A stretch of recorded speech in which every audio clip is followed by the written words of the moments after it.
Parte 4. Satás. Substantivo. O desejo de possuir o que nunca pode ser seu. Arcaico, do conto de Satás, que se apaixonou pela lua. 40. Misericórdia. O que Sarai havia acabado de fazer? Depois que tudo terminara e os 5 viram, por sobre a beirada do terraço, o trenó de seda escapar para baixo para uma campina verde distante, Minia voltou-se para ela sem falar nada, incapaz de falar, e o silêncio foi pior do que um grito teria sido. A menina tremia com a fúria mal contida, e quando o silêncio se estendeu, Sarai forçou-se rapidamente a realmente olhar para Minia. O que ela viu não foi apenas fúria. Foi um deserto de descrença e traição. Aquele homem nos matou, Sarai. Ela sussurrou, quando finalmente encontrou sua voz. Você pode esquecer isso, mas jamais esquecerei. Mas não estamos mortos. Naquele momento, Sarai não tinha certeza de que Minia sabia disso. Talvez tudo que ela conhecesse fossem fantasmas, e não fizesse distinção. Minia, nós ainda estamos vivos. Porque eu nos salvei dele. Ela estava gritando. Seu peito erguia-se. Ela era tão magra dentro de suas roupas esfarrapadas. Para que você pudesse salvá-lo de mim? É assim que você me agradece? Não, Sarai explodiu. Eu te agradeci fazendo tudo o que me dizia para fazer. Eu te agradeci sendo uma vingança para você toda noite, durante anos, a despeito do que isso fazia a mim. Mas nunca era o suficiente, e nunca será o suficiente. Minnie parecia incrédula. Você está brava por nos manter seguros? Sinto muito que tenha sido difícil para você. Talvez nós devêssemos ter esperado você e nunca tê-la feito usar seu dom horrível. Não é isso que estou dizendo. Você distorce tudo. Sarai estava tremendo. Devia ter um outro jeito. Você fez a escolha. Você escolheu os pesadelos. Eu era muito nova para saber. Você me usou como um de seus fantasmas. Ela estava se afogando em suas próprias palavras, surpresa consigo mesma por conseguir falar, e percebeu Feral, emudecido e boquiaberto. Então, em troca, você me traiu. Você traiu a todos nós. Eu posso ter escolhido por você um dia, Sarai. Mas hoje a escolha foi sua. Seu peito levantava e descia com uma respiração animal. Seus ombros eram frágeis como ossos de pássaros. E você escolheu a eles! Ela berrou na última parte. Seu rosto ficou vermelho, lágrimas escorriam. Sarai nunca tinha visto chorar antes. Nunca. Até suas lágrimas eram ferozes e raivosas. Nada dos traços suaves e trágicos que pintavam os rostos de Rubi e Pardal. As lágrimas de Minia tinham raiva, praticamente saltando dos olhos em gotas cheias e gordas, como chuva. Todos eram paralisados, todos estavam paralisados. Pardal, Rubi, Feral, atordoados. Olhavam de Sarai para Minia, de Minia para Sarai, e pareciam prender a respiração. Quando Minia se virou para eles, apontou para a ponta e ordenou: Vocês 3, fora daqui! Eles hesitaram, divididos, mas não por muito tempo. Era Minia que lhes causava medo, seus ataques de raiva, seu desapontamento escaldante, e era a ela que costumavam obedecer. Se Sarai tivesse apresentado-lhes uma escolha naquele momento, se tivesse se mantido firme e defendido suas ações, poderia tê-los conquistado para o seu lado. Mas ela não fez isso. A incerteza estava descrita em seu rosto, os olhos arregalados demais, o lábio tremendo e a forma como mantinha o braço sangrando junto ao corpo. Rubi segurou em Feral e virou-se para ele. Pardal foi a última a sair, olhando temerosa da porta e disse as palavras sinto muito. Sarai viu-a sair. Minia permaneceu parada por mais um momento, fitando Sarai como se ela fosse uma estranha. Quando ela falou novamente, sua voz tinha perdido a estridência, a fúria. Estava monótona e velha.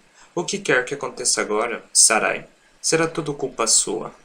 E ela girou nos calcanhares e passou pela porta, deixando Sarai sozinha com os fantasmas. Toda a raiva foi sugada no seu rastro e deixou um vazio.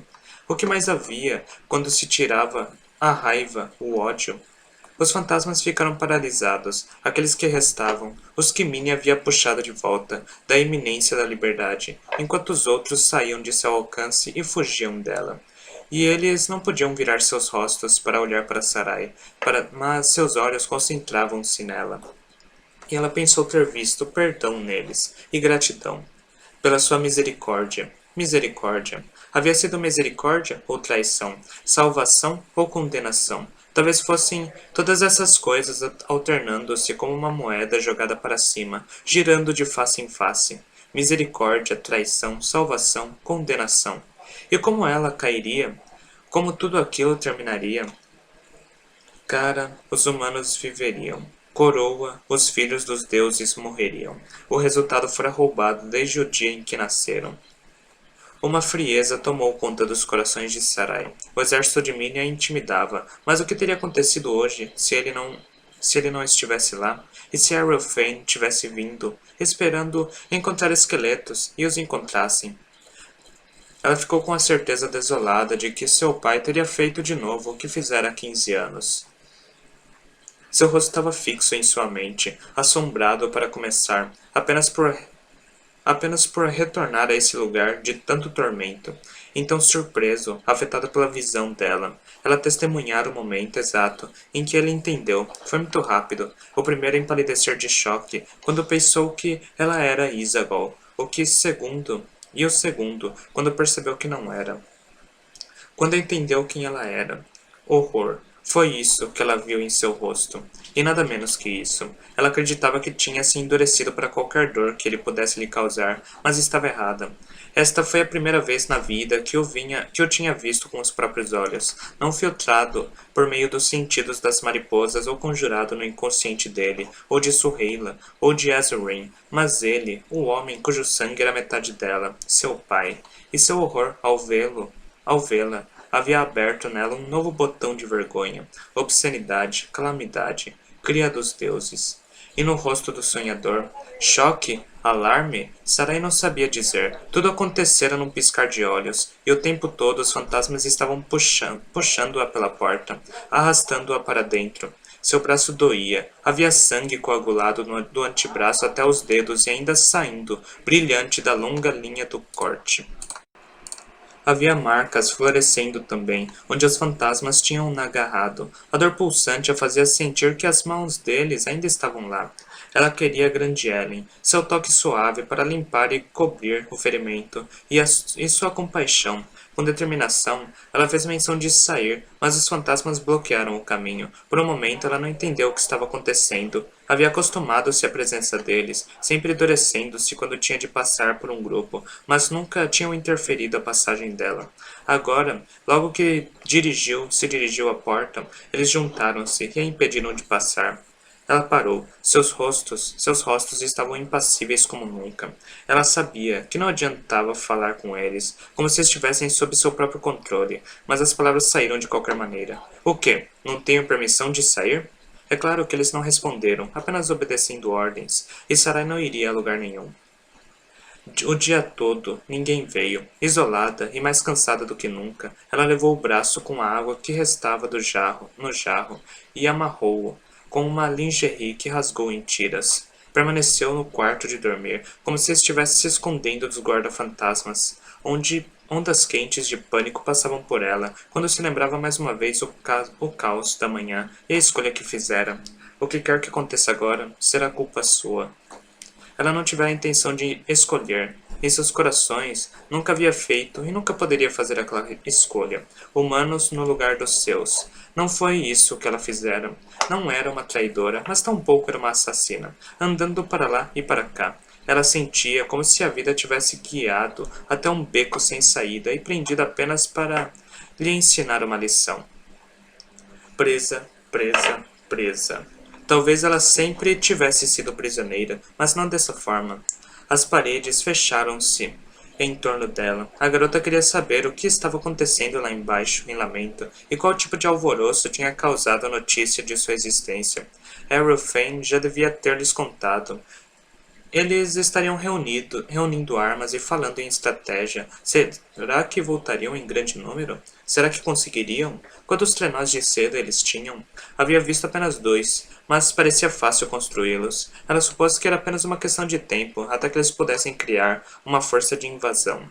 Será que Minnie achou que seu exército poderia segurá-los para sempre? Sarah imaginou uma vida na qual os cinco continuariam como antes, mas agora sitiados, alertas a ataque em todas as horas do dia ou da noite, repelindo guerreiros, empurrando corpos terraço afora para mergulharem na cidade abaixo, como as ameixas de cada vento. Feral chamaria chuvas para lavar o sangue, e todos sentariam-se para jantar enquanto Minnie prendia a nova leva de mortos do dia e os colocaria a seu serviço.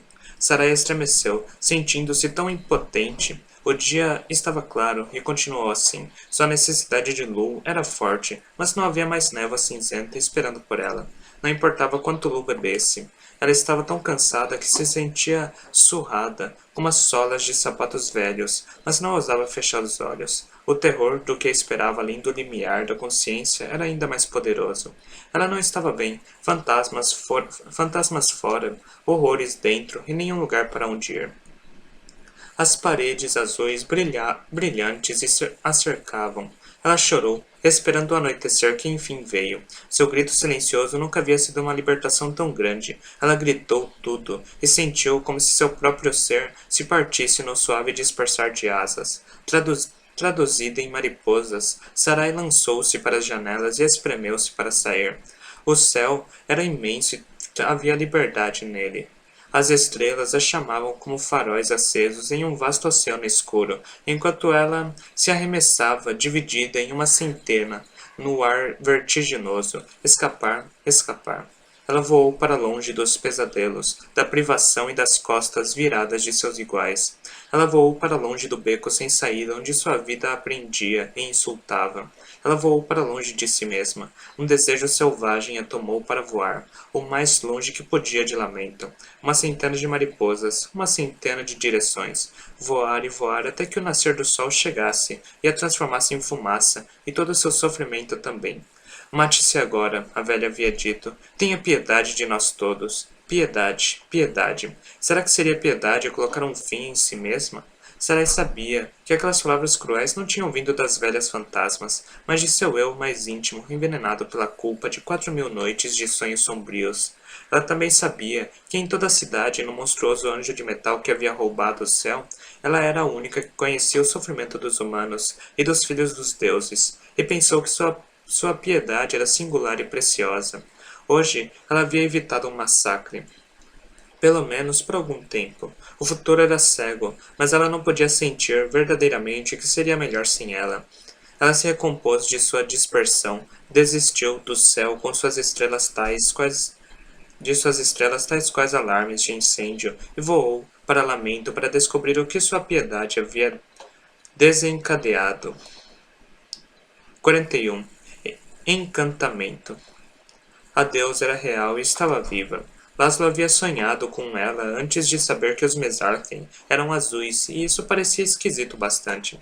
Muito mais agora que a tinha visto viva, seu rosto adorável, exatamente igual ao que conhecera em seus sonhos. Não era coincidência, só podia ser magia.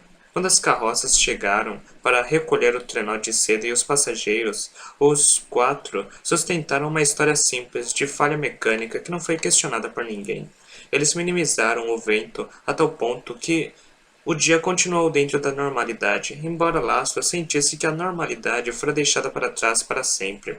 Ele assimilou tudo tão bem quanto se podia esperar, considerando que esse tudo compreendia a quase morte nas mãos de fantasmas selvagens, e encontrou dentro de si, crescendo em meio à consternação e o medo, uma estranha bolha de contentamento.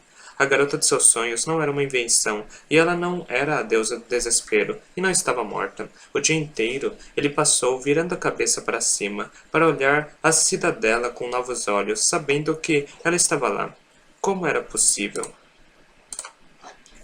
Como tudo aquilo era possível? Quem era ela e como tinha entrado em seus sonhos? Naquela noite, ele estava inquieto quando se deitou para dormir, esperando que ela retornasse, diferentemente da noite anterior, quando se esparramou com o rosto para baixo na cama, sem camisa e inconsciente, sem nem mesmo amarrar o cordão de suas calças. Esta noite, ele foi vítima de uma formalidade particular. Vestiu uma camisa, amarrou o cordão da calça e prendeu os cabelos. Até se olhou no espelho e sentiu-se um tolo por estar preocupado com a aparência, como se ela fosse de alguma forma vê-lo, embora não tivesse ideia de como funcionava tal magia. Ela estava lá em cima e ele ali embaixo, mas ele não conseguia se livrar da sensação de que estava esperando um visitante, o que teria sido uma experiência nova para ele em qualquer lugar, mas era particularmente provocativa neste local. Estar deitado na cama, esperando a visita de uma deusa. Ele corou. É claro que não era assim. Olhou para o teto, uma tensão em seus membros, e sentiu como se estivesse interpretando o papel de alguém adormecido em uma peça. Isso não adiantaria. Era preciso dormir de verdade para sonhar. O sono não estava chegando fácil, visto que a mente estava agitada por causa do dia. Havia uma espécie de euforia em quase morrer e não morrer. Acrescente a isso sua ansiedade por saber que ela viria. Ele era todo nervoso.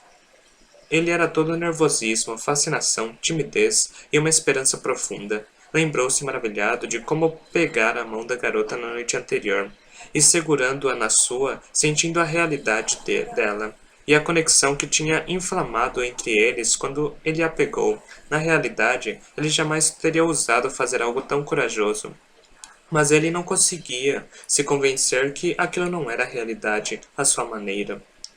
Não havia ocorrido no reino físico, isso era verdade. Sua mão não tinha tocado a mão dela, mas sua mente havia tocado a mente dela, e isso lhe parecia uma realidade mais profunda, uma intimidade ainda maior. A garota havia se surpreendido quando ele a tocara. Seus olhos haviam se arregalado. Fora real para ela também, ele pensou. Seus cílios, lembrou-se, eram de um vermelho dourado, os olhos de um azul translúcido, e se recordava da maneira como a qual ela o fitara pela primeira vez, como se estivesse paralisada, noites atrás e novamente na noite passada. Ninguém jamais o olhara daquele jeito. Isso fez com que Laszlo quisesse checar o espelho novamente para ver o que ela teria visto. Se talvez seu rosto tivesse melhorado sem que ele soubesse, e o impulso foi tão vaidoso e nada de seu feitio, que ele cobriu os olhos com o braço e riu de si mesmo. Sua risada diminuiu ao lembrar-se também do sangue brotando e do aviso dela. Todos morrerão. E do jeito furioso com que ela tinha lutado à porta da cidadela para alertá-lo, mais uma vez. Ele estaria morto, se não fosse por ela. Fujam! A garota havia gritado enquanto mãos a pegavam, arrastando-a para dentro. Como ela parecia determinada e desesperada. Será que estava bem? Será que se machucara? Em que condição ela existia? Como era sua vida? Havia tanta coisa que ele queria saber. Tudo. Laszlo queria saber tudo e queria ajudar. Em Zosma, quando Errolfein falara aos acadêmicos, com um semblante sombrio sobre o problema de lamento, o rapaz fora tomado pelo mesmo desejo profundo de ajudar, como se alguém como ele tivesse alguma chance de resolver um problema como esse. Ocorreu-lhe, enquanto estava deitado com o braço cobrindo os olhos, que a garota estava presa ao problema de lamento de formas que ele ainda não conseguia entender. Entretanto, uma coisa estava clara. Ela não estava a salvo e não era livre, e o problema de lamento tinha ficado muito mais complicado. Quem ela havia desafiado com aquele grito, indagou-se, e qual o preço que tivera de pagar por isso? Preocupar-se com a garota dobrou sua ansiedade e afastou ainda mais o sono, então ele temeu que o sono nunca chegasse. O rapaz estava ansioso, com medo de perder sua visita, como se seus sonhos fossem uma porta na qual ela estivesse batendo sem encontrar alguém em casa. Espere, pensou, por favor, espere por mim. E enfim, acalmou-se com a ideia, zombando de si mesma, de preocupações caseiras. Ele nunca recebera um convidado antes, então não sabia como se comportar, como recebê-la se ela viesse e onde, se havia orientações de etiqueta para receber deusas nos sonhos. Ele nunca tinha encontrado esse livro na grande biblioteca. Não era apenas uma questão de salas de visita e bandejas de chá, embora houvesse isso também. Se ela viesse, na realidade, ele ficaria limitado pela realidade, mas os sonhos eram algo diferente. Ele era estranho, o sonhador. Esse era seu domínio, e não havia limites nele. Sarah observou o sonhador lançar o braço sobre os olhos, ouviu-o dar risada. Ela notou sua estranha imobilidade, reconhecendo-a como uma inquietação contida, e esperou impacientemente até que se atenuasse e ele dormisse. Sua mariposa estava pousada em um canto sombreado do batente da janela, onde esperou por um longo tempo antes que ele parasse de se mexer, tentando determinar quando havia mesmo cruzado a fronteira. Seu braço ainda estava apoiado sobre o rosto, não podendo ver os olhos. Ela não sabia dizer se ele estava fingindo. Uma emboscada estava em sua mente, por motivos óbvios, e ela não conseguia reconciliar a violência da manhã com o silêncio desta noite. Sarai não tinha encontrado nada do pânico ou a preparação que esperava. O trenó de seda, avariado, fora levado de volta ao seu pavilhão e lá ele estava abandonado, com um pontão vazio. A mecânica e piloto estava dormindo em sua cama, com a cabeça encostada no ombro do marido. E embora o caos da manhã tivesse entrado em seus sonhos e nos dele, em menor medida, os demais forasteiros estavam despreocupados. A conclusão de Sarai, a partir das informações de suas mariposas da primeira safra de sonhos da noite, era que Souzurin tinha contado ao marido e a ninguém mais sobre o encontro na cidadela. Os Zeyadin estavam da mesma forma no escuro, nada de pânico, nenhuma consciência que Sarai pudesse perceber da ameaça que pairava sobre suas cabeças. Será que Arulfane mantivera segredo? Por que faria isso? Se ela pudesse perguntar-lhe, na verdade, ao mesmo tempo em que sua mariposa estava empoleirada na janela observando o sono chamar lastro estranho, Sarah estava vendo-o não chamar o matador de deuses. Ela o tinha encontrado, embora não estivesse o procurando, pois acreditava que ele estaria desaparecido, como em todas aquelas noites em que Sarai visitou Azurin e a encontrou sozinha. Na verdade, ela ainda estava sozinha. Ela estava na cama, enrolada em uma bola com as mãos sobre o rosto, acordada, enquanto Arulfane também estava acordado na pequena sala de estar, cadeiras empurradas para o lado e um colchonete estendido no chão. No entanto, ele não estava deitado nele. Suas costas estavam encostadas na parede e seu rosto estava apoiado nas mãos.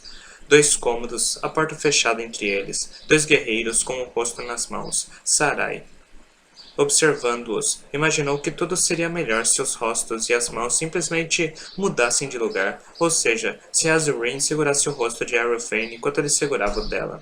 Os dois estavam angustiados e imóveis, quietos e determinados a sofrerem sozinhos. Do ponto de vista de Sarai, ela observava duas poças privadas de sofrimento tão próximas que eram quase adjacentes, como os cômodos conectados com a porta fechada entre eles. Por que não abrir a porta, abrir os braços e fechá-los em torno um do outro? Será que eles não entendiam como, na estranha química das emoções humanas, os sofrimentos dele e dela misturados poderiam compensar um ao outro? Pelo menos por um tempo. Sarai queria sentir desprezo por ambos serem tão tolos, mas sabia demais para desdenhá-los. Por anos, vira o amor de Azurin por Arulfane arruinado ainda no botão, como as orquídeas de pardal por uma das tempestades de feral. E por quê? Porque o matador de deuses era incapaz de amar, por causa do que Isagol lhe causara. E como Sarai tinha passado a compreender, ou melhor, por anos tinha se recusado a entender até que enfim não houvesse como negar, por causa do que ele tinha feito, o que ele tinha se forçado a fazer para garantir a liberdade futura de seu povo, matar crianças, e com elas sua própria alma.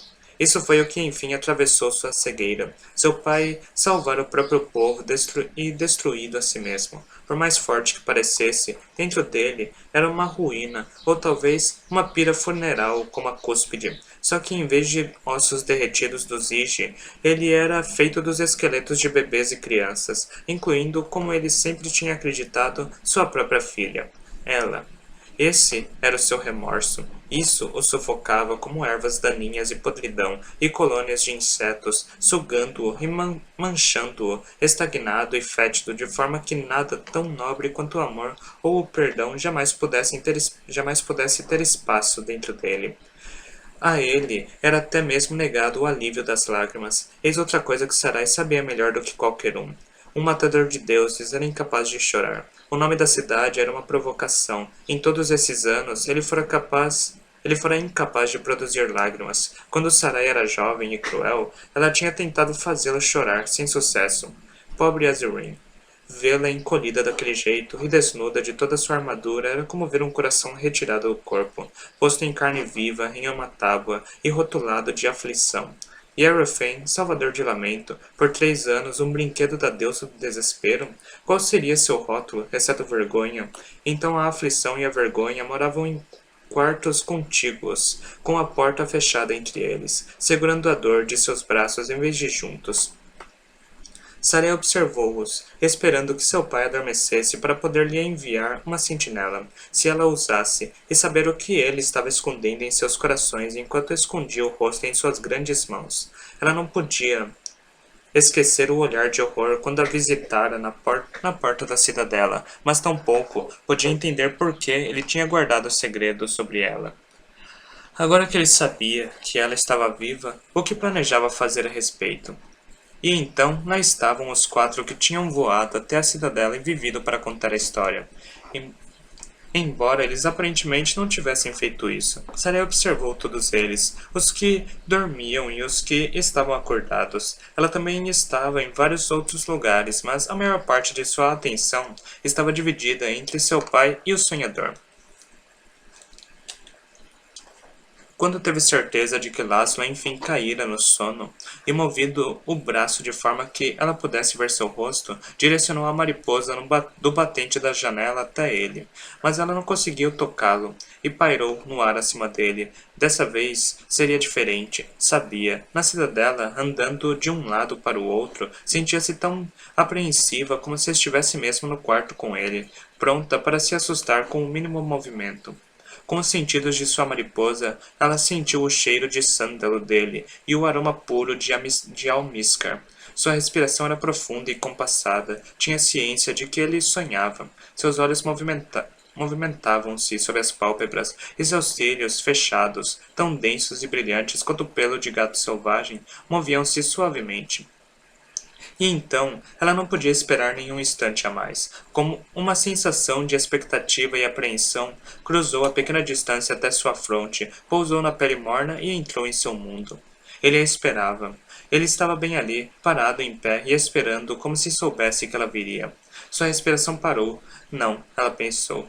Não como se ele soubesse, mas como se desejasse. A mariposa assustou-se e rompeu o contato. Ele estava perto demais. Ela não estava preparada, mas aquele piscar de olhos capturou o homem em que a preocupação dele se transformou em alívio.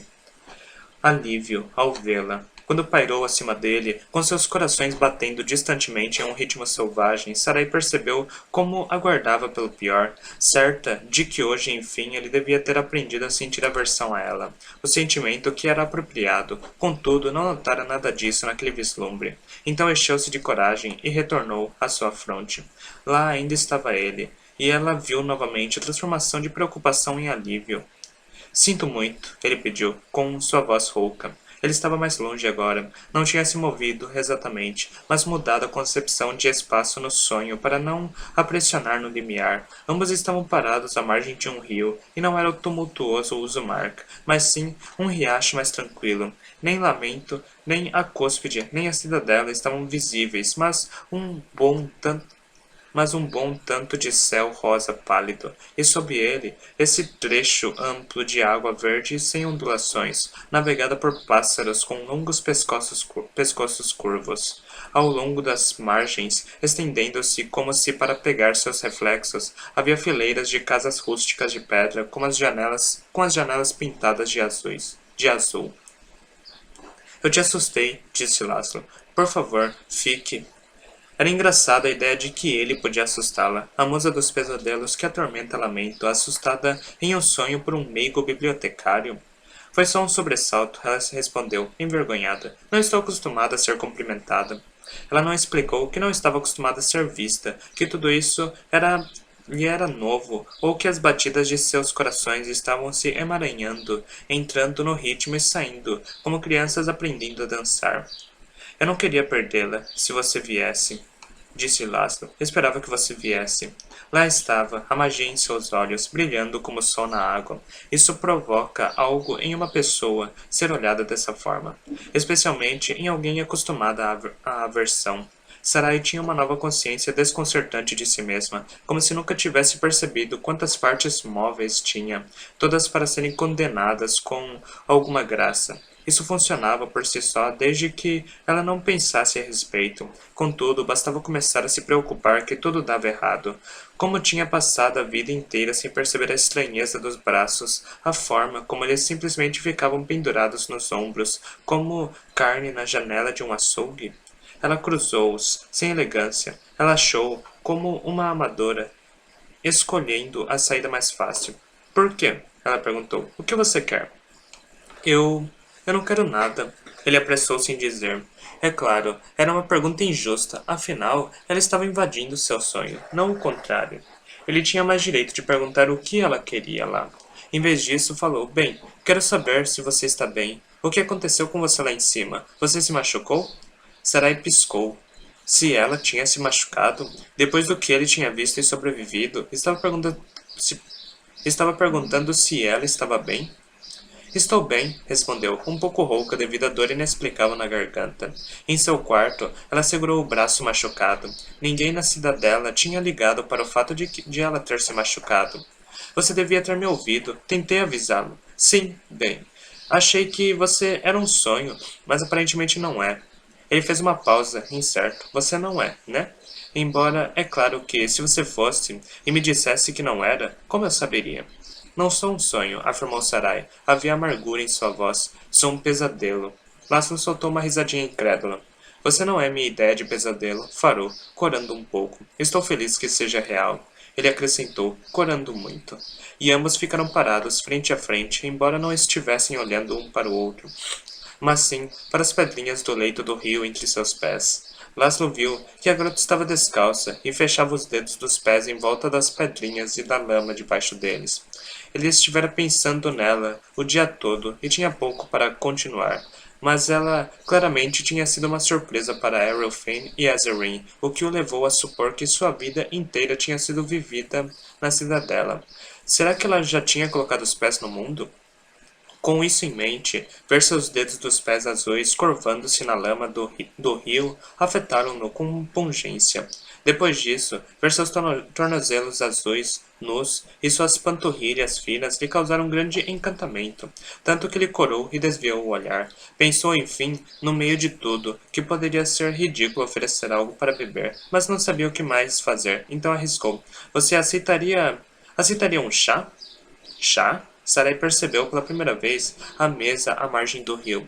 Estava na parte rasa, os pés perdidos em pequenos redemoinhos espumantes que se encaracolavam contra a margem. Havia uma toalha branca e alguns pratos cobertos, junto com uma chaleira e 2 xícaras. Um pouco de vapor escapou do bico da chaleira, e ela percebeu que podia sentir o aroma, picante e floral, em meio aos odores terrosos do rio. O que eles chamavam de chá na cidadela era apenas água com ervas, como hortelã e erva cidreira. Ela tinha uma memória distante do sabor de chá de verdade, enterrada entre suas memórias de açúcar e bolo de aniversário. Fantasiara sobre isso algumas vezes, a bebida, propriamente dita, mas isso também. O ritual de sentar e beber que parecia para ela, de fora, o coração da cultura. Compartilhar o chá e a conversa. E era de se esperar, bolo. Ela olhou para a arrumação incongruente com a paisagem ao redor e depois para Laszlo, que prendeu uma parte do lábio inferior entre os dentes e a observava, ansioso. E Sarai percebeu que fora do sonho seu lábio real estava da mesma forma, preso entre os dentes. O nervosismo era palpável e a desarmou. Ela viu que o rapaz gostaria de agradá-la. Isso é para mim? Ela perguntou, a meia voz. Desculpe-me se fiz alguma coisa de errado, explicou-se, embaraçado. Nunca tive um convidado antes, e não tenho certeza de como fazer. Um convidado, Sarah repetiu, com voz fraca. Aquela palavra, quando ela entrava nos sonhos, era uma invasora, uma saqueadora. Nunca havia sido convidada antes. Nunca havia sido bem-vinda. A sensação que se abateu sobre ela era nova e extravagantemente agradável. E eu nunca fui convidada antes, ela confessou. Então não sei mais do que você. Isso é um alívio. Podemos inventar e fazer como quisermos. Ele puxou a cadeira para ela, que moveu-se para se sentar. Nenhum dos dois tinha feito essa simples manobra em terra, muito menos na água, e deram-se conta ao mesmo tempo que havia espaço para errar. Bastava empurrar a cadeira rápido demais ou devagar demais, ou sentar-se cedo demais ou com muito peso, que desventuras poderiam acontecer, talvez até um batismo não intencional no traseiro. Mas saíram-se bem. Laszlo sentou-se na cadeira oposta e simples assim. Eles eram duas pessoas sentadas a uma mesa, mirando-se timidamente através do vapor da chaleira. Dentro de um sonho, dentro de uma cidade perdida, à sombra de um anjo, à beira da calamidade. Mas tudo isso, cidade, anjo e calamidade, parecia a mundos de distância daquele momento. Cisnes passaram como navios elegantes, e o vilarejo era todo pastel, com trechos de sombra azul. O céu era da cor dos pêssegos corados e a linguagem dos insetos sussurrava na grama da campina. Laszlo considerou a chaleira. Parecia muito pedir que suas mãos derramassem firmes o chá nas xícaras delicadas que havia conjurado. Então, ele fez com que a chaleira se virasse sozinha. Tarefa que foi cumprida admiravelmente, como se feita por um mordomo invisível. Apenas uma gota pingou para fora, manchando a toalha branca, que imediatamente tornou-se limpa de novo. Imagine, ele pensou ter esse poder fora do sonho. E Imagine, ele pensou, ter esse poder fora do sonho. E então achou engraçado que a limpeza da toalha de mesa dado a origem a esse pensamento, e não a criação de um vilarejo inteiro e um rio com pássaros e as montanhas à distância, ou a surpresa que eles mantinham guardada. Ele já vivera outros sonhos lúcidos, mas nunca tão lúcidos quanto este. Desde que chegaram a Lamento, seus sonhos tinham sido excepcionalmente vívidos. Perguntou-se se seria a influência dela que tornava essa clareza possível, ou sua própria atenção e expectativa o deixavam nesse estado de consciência elevada.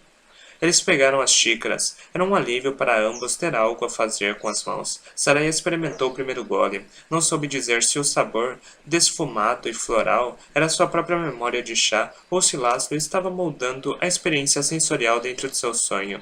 Será que funcionava assim? Não sei seu nome, ele disse.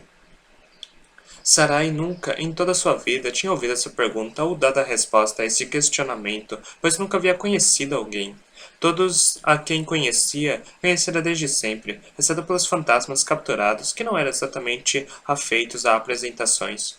É Sarai, respondeu. Sarai, ele repetiu, como se o estivesse saboreando. Sarai. O gosto, ele pensou,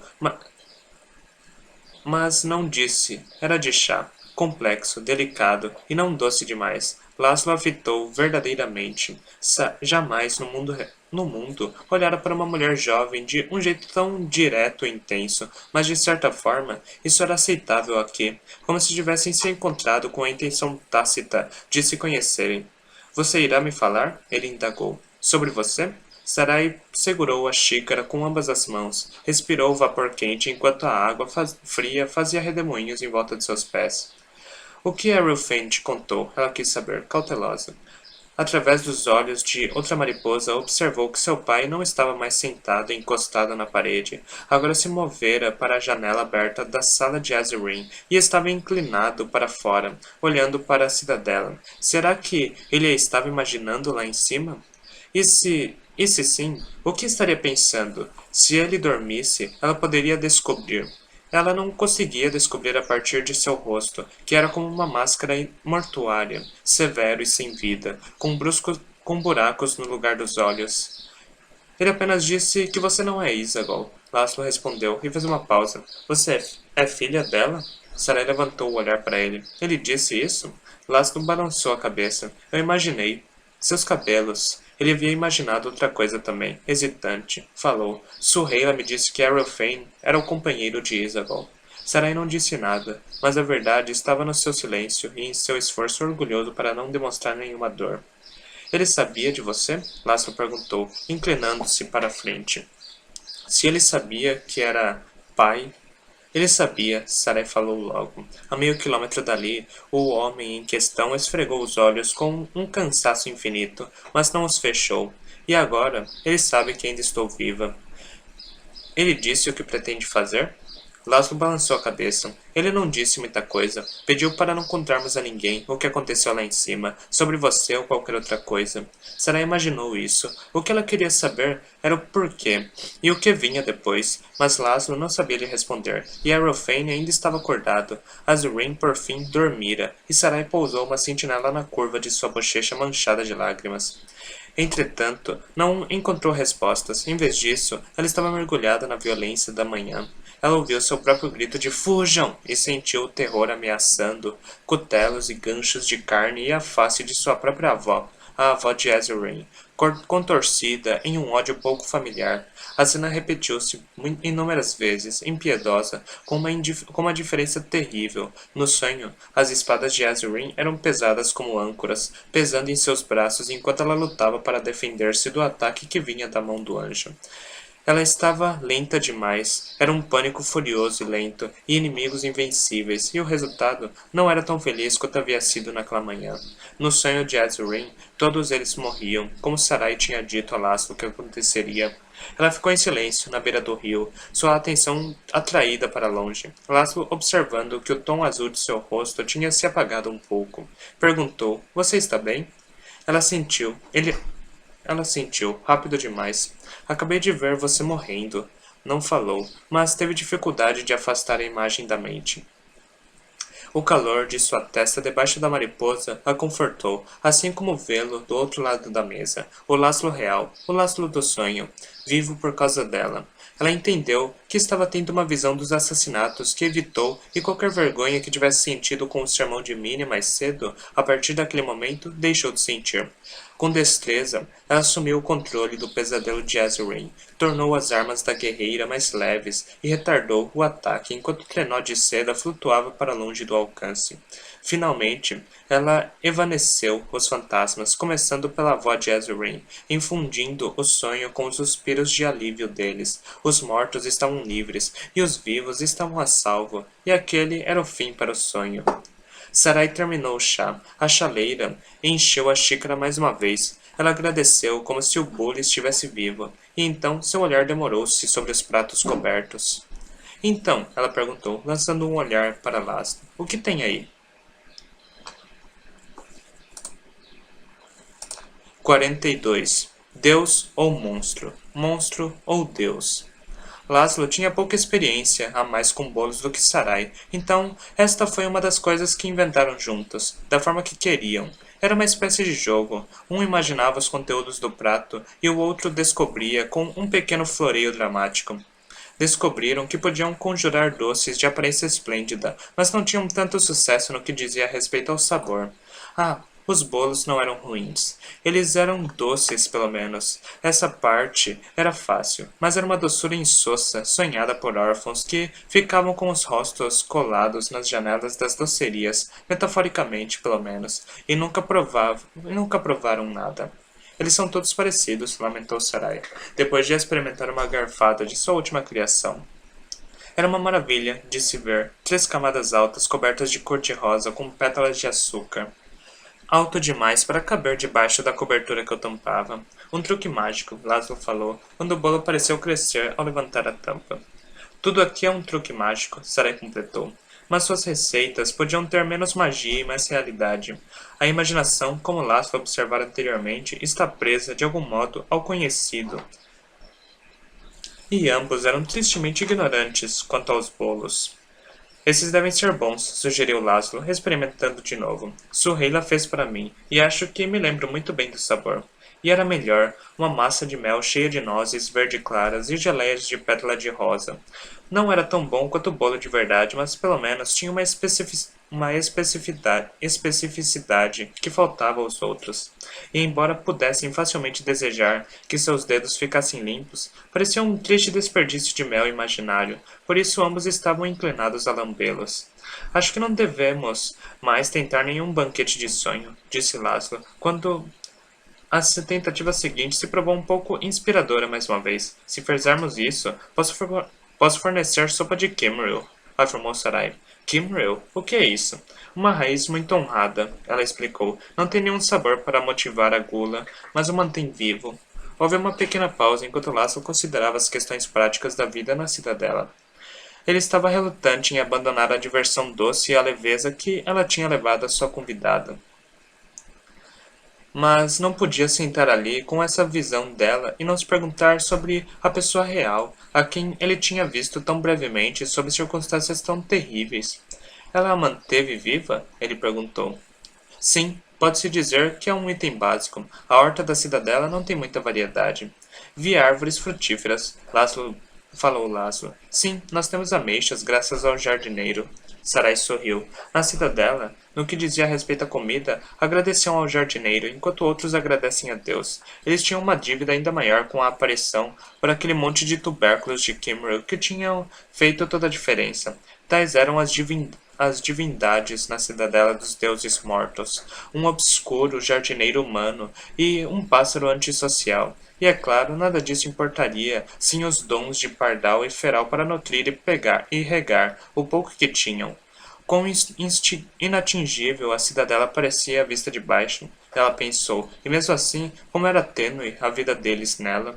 Laszlo prestara atenção no pronome, no plural. Nós? Perguntou casualmente, como se não fosse uma dúvida monumental. Você está sozinha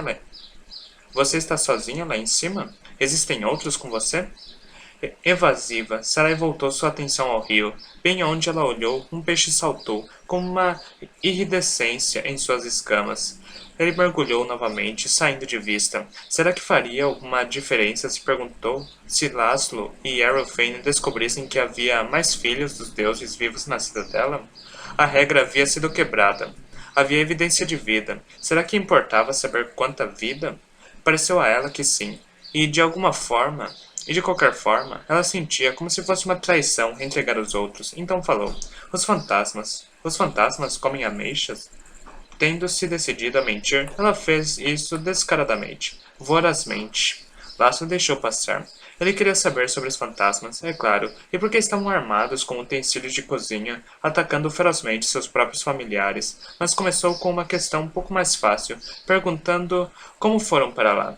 Imagino que todo mundo precisa estar em algum lugar, respondeu Sarai, esquivando-se. Laço concordou, pensativo. Embora alguns tenham mais controle sobre o onde do que outros.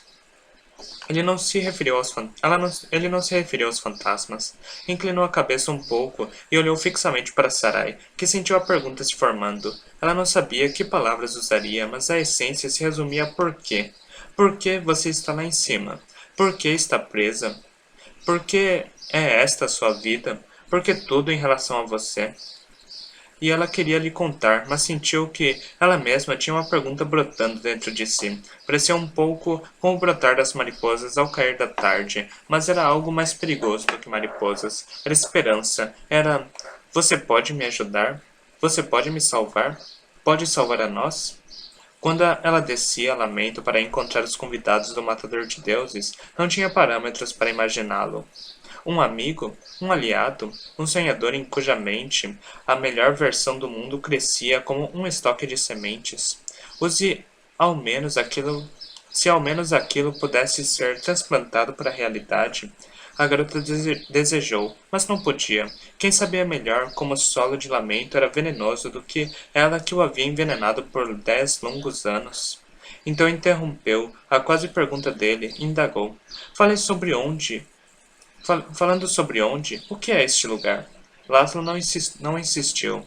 Ele tinha paciência para mistérios. Contudo, todos estes anos, os mistérios de lamento nunca tiveram a urgência deste. Isso era vida ou morte.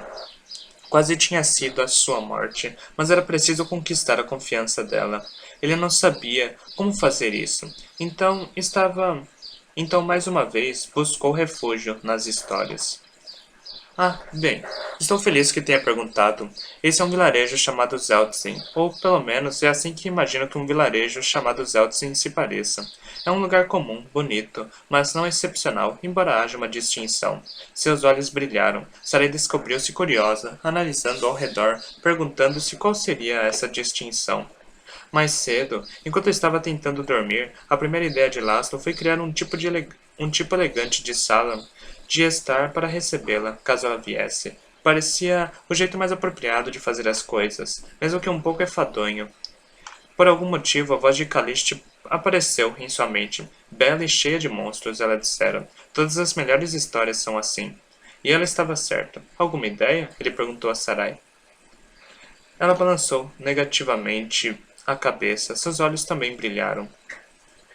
Bem, eu também posso te contar, disse Laszlo, divertindo-se. Ali há uma entrada de mina que leva ao mundo subterrâneo. O mundo subterrâneo? Sarai repetiu, esticando o pescoço na direção que ele apontou. Sim, mas essa não é a distinção. Ela estreitou os olhos. Então qual é? Também posso te contar que as crianças aqui nascem com dentes e roem ossos de pássaros nos berços. Ela estremeceu. Isso é horrível. Mas essa tampouco é a distinção. Você não vai me contar? Ela perguntou, ficando impaciente. Laszlo balançou negativamente a cabeça. Ele estava sorrindo. Isso era divertido. Está um silêncio aqui, você não acha? Ele perguntou, provocando-a. Pergunto-me aonde foi todo mundo. Estava silencioso. Os insetos tinham parado de zumbir. Havia apenas o som do rio agora. Atrás do vilarejo, campinas estendiam-se até uma cadeia de montanhas que, de longe, pareciam cobertas de uma pelagem escura. Montanhas que pareciam perder a respiração, Sarai pensou. Ela sentiu uma quietude sobrenatural e segurou sua respiração também. E então as montanhas exalaram, e ela também. Oh, ela soltou espantada. Isso é Mahalath, explicou Laszlo. A névoa de 50 anos que produzia deuses ou monstros. Ela estava chegando. Era a neblina, línguas de vapor branco deslocando-se entre as montanhas de pele escura, mas movia-se como uma coisa viva, com uma inteligência curiosa de caça, ao mesmo tempo leve e densa. Havia certa agilidade nela, quase serpentina. Diferente da neblina, ela não meramente se espalhava e parava, caindo, mais pesada que o ar. Aqui e ali, cachos brancos pareciam erguer-se e espiar em volta antes de baixar novamente o fluxo da maré, como cristas de ondas sugadas de volta à arrebentação. Ela estava derramando a si mesma, deslizando gloriosa e inexoravelmente sobre os declives da campina em um trajeto direto até o vilarejo. Você já brincou de imaginar? Laszlo perguntou a Sarai. Ela deu risada. Não assim. Ela estava alegre e assustada. Devemos fugir ou ficarmos nos arriscando? A mesa de chá havia desaparecido, as cadeiras e os pratos também. Sem perceber a transição, os dois estavam em pé, molhados até o joelho no rio, observando a Mahalath engolir as casas mais longínquas do vilarejo. Sarai teve de se lembrar de que nada daquilo era real. Era um jogo dentro do sonho, mas quais eram as regras? Será que ela nos mudará? Ela quis saber. Ou nós nos mudaremos? Não sei, respondeu Laszlo, para quem isso também era novo. Acho que podemos escolher o que nos tornaremos, ou podemos deixar o sonho escolher, se é que isso faz sentido. E fazia. Eles podiam exercer controle ou ceder às suas mentes inconscientes. De qualquer forma, não era uma névoa lhes refazendo, mas eles mesmos. Deus ou monstro, monstro ou Deus. Sarai teve um pensamento ruim. E se você já é um monstro? Ela perguntou, em um sussurro. Laszlo a fitou, e o encanto em seus olhos dizia que ela não era nada disso. Qualquer coisa pode acontecer, ele afirmou. É esse o ponto. A névoa espalhou-se mais. Ela engoliu os cisnes um a um. Ficar ou partir? Laszlo perguntou. Sarai ficou de frente para Mahalath. Então, Sarai ficou de frente para Mahalath. Ela deixou-a vir. E à medida que os primeiros cachos se enrolaram em torno dela como braços, ela procurou a mão de Laszlo e a segurou firme.